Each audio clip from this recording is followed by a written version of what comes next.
Hello साथियों, कैसे हैं आप सभी। मैं पवन दांगी आप सभी का स्वागत करता हूं। आप सभी को पता है कि मेरे भाई यूपी पुलिस कांस्टेबल के विभिन्न पदों पर आपकी भर्ती आने वाली है और वैकेंसी का जो नोटिफिकेशन है इसी महीने कभी भी आउट हो सकता है। आज कल परसों 2 दिन 3 दिन 5 दिन। तो मेरे भाई अगर आप एलिजिबल हैं तो आप प्रिपरेशन शुरू कर दीजिएगा। आप इंतजार किस चीज का कर रहे हैं, मुझे यह समझ नहीं आ रहा है। आप खुद देखिएगा, योगी जी का जब जनता दरबार हुआ था वहां पर एक छात्र ने जब आयु में छूट की बात रखी थी तो उन्होंने सीधा कहा था, जी हां, छूट देने के ऊपर बात चल रही है, मतलब 3 वर्ष की आपको छूट दी जाएगी। अगर आप उस क्राइटेरिया में हैं, अगर आप वो सब चीजें कर पा रहे हैं फुलफिल, तो मेरे भाई तैयारी में लग जाओ। हम लोग देखेंगे कि यूपी पुलिस का जो एग्जाम है यहां पर हिंदी एक बहुत महत्वपूर्ण रोल प्ले करती है और हिंदी सबसे कम समय में सबसे ज्यादा नंबर देती है। इतना कोई भी सब्जेक्ट नहीं कर सकता है कि टाइम कम ले और नंबर सबसे ज्यादा दे, ये केवल हिंदी के ही बस की बात है। सो यहां पर हम बात करेंगे कि हिंदी में 37 में से 37 नंबर मेरे भाई कैसे लाना है। आज हम इस पॉइंट पर आपसे बात करने वाले हैं। जो समझ गया समझो, कांस्टेबल बन गया। हिंदी ही एक विषय है जो समय बचाएगा, तो आप वो समय मैथ और रीजनिंग में दे पाएंगे। और हिंदी जो करके ले गया मेरे भाई, सिलेक्शन ले गया। एक बात याद रखना, आज मैं पूरी स्ट्रेटजी आपको समझाने वाला हूं। उससे पहले आप इस अखबार की कटिंग को देखो, यहां पर सीधा लिखा हुआ है, सिपाही और जेल वार्ड के 25,000 पदों पर भर्ती के लिए आवेदन इसी माह ओपन हो सकता है। और यहां पर लिखा गया है, शासन की हरी झंडी मिलने के बाद जो प्रोन्नति बोर्ड है दिसंबर माह में इसकी प्रक्रिया शुरू कर देगा। यानी कि जो यूपी पुलिस का नोटिफिकेशन है, यानी जो यूपी पुलिस का नोटिफिकेशन है, ये हम कह सकते हैं मेरे भाई दिसंबर माह में आ जाएगा। ये कब आ जाएगा? दिसंबर माह में आ जाएगा और कभी भी आ जाएगा। यानी दिसंबर माह में आपके फॉर्म भरना शुरू हो जाएंगे। ये बात सब लोग जानते हैं कि दिसंबर में फॉर्म आने, मगर तैयारी नहीं कर रही है। तो एक बात सुन लो, सिलेक्शन, सफलता हमेशा पहले से की गई तैयारियों पर निर्भर करता है। जो पहले से तैयारी नहीं करते हैं उनके कामों में हमेशा असफल होने की उम्मीद रहती है। हो सकता है असफल हो जाए, फेल हो जाए।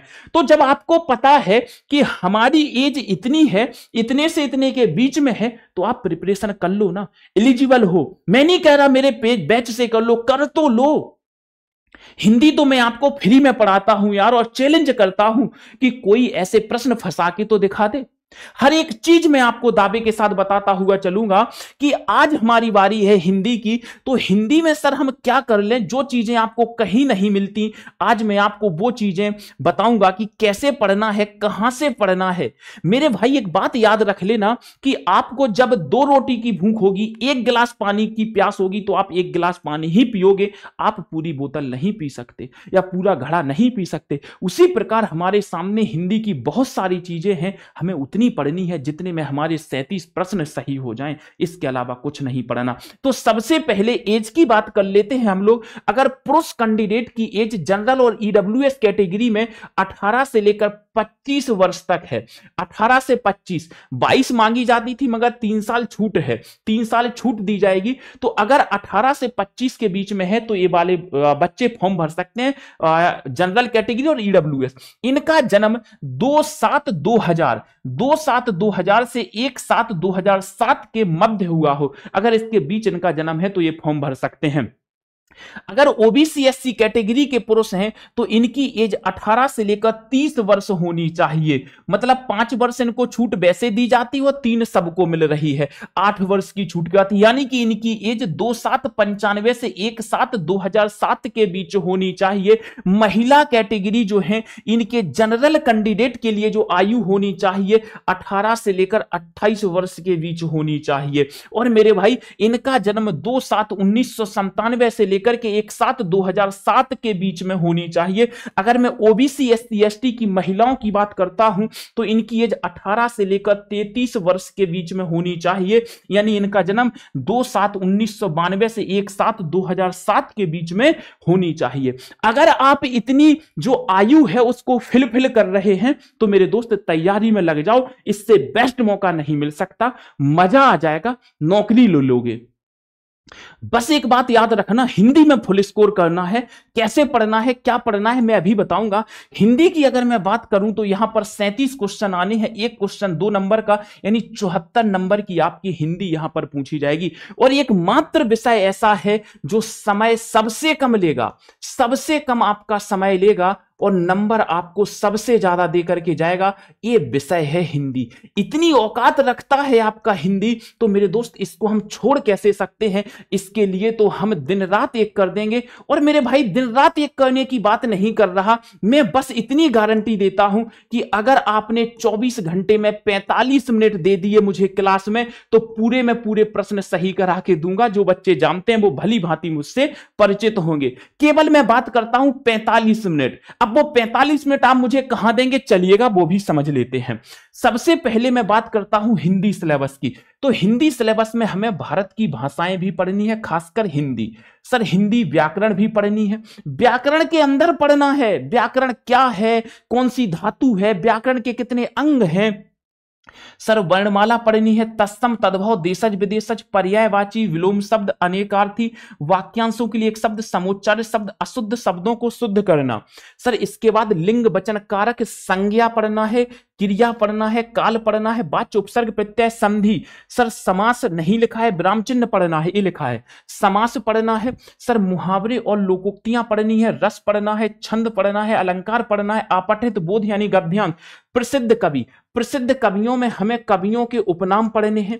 इन कवियों के उपनाम क्या है, कवियों को किस उपाधि से सम्मानित किया जाता है, कौन सा कवि किस पत्र पत्रिका का, पत्र पत्रिकाएं पढ़ने हैं, कौन किस पत्र पत्रिका का संपादक है। सर लेखक, उनकी रचनाएं पढ़नी है। हिंदी भाषाओं में पुरस्कार, मंगला प्रसाद पारितोषिक पुरस्कार, सोवियत लैंड पुरस्कार, सर देव पुरस्कार, विविध भी पढ़ना है, जो चीजें छूट जाती हैं। इसके अलावा सर पारिभाषिक शब्द पढ़ने हैं, साहित्य पढ़ना है थोड़ा थोड़ा, आदिकाल, आधुनिक काल, भक्ति काल, रीतिकाल, हिंदी में कौन प्रथम है, हिंदी शब्दकोश को थोड़ा सा पढ़ना है।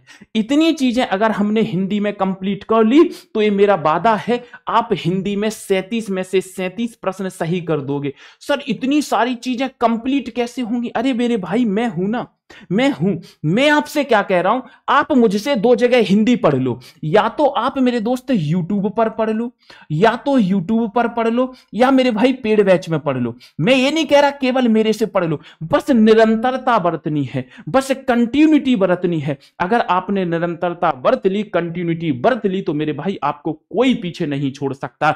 हम केवल वही चीजें पढ़ते हैं। यूट्यूब पर अगर आप कमेंट करके बता देंगे कि सर क्लास शुरू कर दो, प्रैक्टिस रिवीजन पीवाईक्यू थ्योरी हम सब कर देंगे।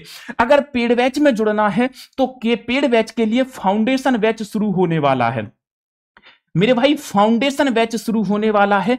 इस फाउंडेशन बैच में पूरे करियर बिल की टीम रहेगी। राकेश सर खुद आपको यहां पर मैथ की क्लास देने वाले होंगे। और मेरे भाई आप इतना याद रखना, किसी टीचर की आपको रिकॉर्डेड क्लास मिलेगी, किसी को लाइव मिलेगी। हिंदी जैसे मैं खुद यहां पर हिंदी की क्लास लाइव लेने लग रहा हूं, अरुण सर की रिकॉर्डेड मिल जाएगी। तो आप ये सोचो कि आप में से कोई बच्चा ऐसा है जो क्षमता ज्यादा रखता है, एक दिन में 2-2 3-3 टॉपिक भी खत्म कर सकता है। तो मेरे भाई मैं बस बार बार यही कह रहा हूं कि अगर आप उस एज के क्राइटेरिया में आते हैं, अपने आप को फुलफिल समझते हैं कि हमारी एज इनके बीच में है, तो मेरे दोस्त प्रिपरेशन में लग जाओ। आप किस चीज का इंतजार कर रहे हैं? आप किस चीज को इतना रोक करके बैठे हुए हैं? लग जाओ प्रिपरेशन में, प्रिपरेशन कर लो। मैं फिर कहता हूं सबसे बेस्ट चीज है लग कर पढ़ना। मेरे भाई अगर आप लोग मुझे जानते हैं तो मैं इतना कहता हूं 37 नंबर केवल मैं आपको दिला सकता हूं अगर आप ओनली मुझे 24 घंटे में 45 मिनट देते हैं। अगर मुझे डेली आप 45 मिनट लाइव देते हैं या रिकॉर्डेड देते हैं, तो मैं आपके 45 मिनट में 37 नंबर पक्के करा सकता हूं। ये मैं दावे के साथ कह सकता हूं, क्योंकि मेरे दोस्त मुझे आपका या अपने आप का किसी से कंपटीशन नहीं करना। मैं इतनी बात बोलता हूं कि हमें भूख अगर एक रोटी की है, प्यास एक गिलास की है, तो हम उतना ही खाएंगे।